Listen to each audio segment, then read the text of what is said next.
साल 1932। भारत अभी भी अंग्रेजों की गुलामी में था, लेकिन इस गुलाम भारत में एक और लड़ाई लड़ी जा रही थी।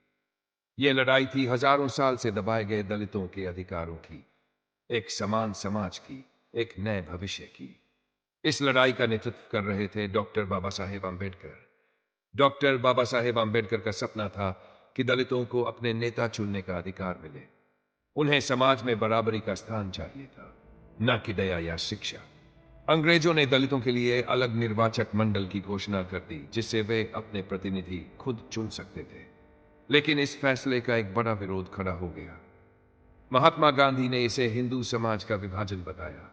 उन्होंने कहा कि इससे भारत की एकता को खतरा होगा, और इसे रोकने के लिए उन्होंने यरवदा जेल में अनशन शुरू कर दिया।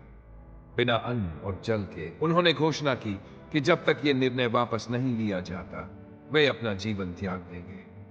पूरा देश गांधी के समर्थन में खड़ा हो गया। लोग उनके लिए प्रार्थनाएं करने लगे। उधर डॉक्टर बाबा साहेब आम्बेडकर पर जबरदस्त दबाव डाला जा रहा था। अगर गांधी को कुछ हो जाता तो पूरा देश दलितों को दोषी ठहराता। यह डॉक्टर बाबा साहेब आम्बेडकर के लिए एक कठिन परीक्षा थी। गांधी की हालत दिन ब दिन बिगड़ने लगी। उनकी कमजोरी और बढ़ती बेहोशी को देखकर चारों ओर चिंता का माहौल बन गया। डॉक्टर बाबा साहेब आम्बेडकर के पास बहुत कम विकल्प बचे। वे जानते थे कि अगर उन्होंने समझौता नहीं किया तो इसके परिणाम दलित समाज के लिए घातक हो सकते थे।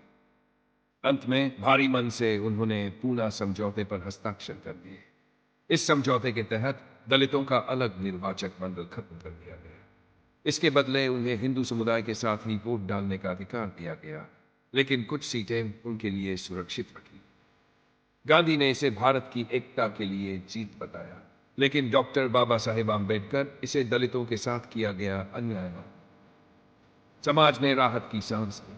लोगों ने इसे गांधी की जीत बताया। लेकिन डॉक्टर बाबा साहेब आम्बेडकर जानते थे कि यह कोई जीत नहीं थी, बल्कि एक मजबूरी थी। बाद में उन्होंने कहा कि यह उनके जीवन का सबसे दुखद दिन था। लेकिन डॉक्टर बाबा साहेब आम्बेडकर ने हार नहीं मानी।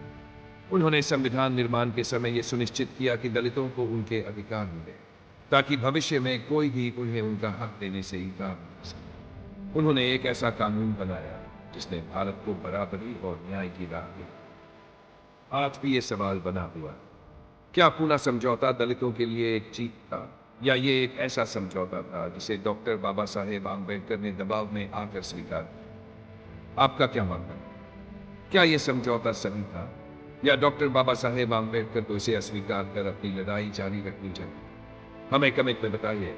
आपका विचार जानना जरूर।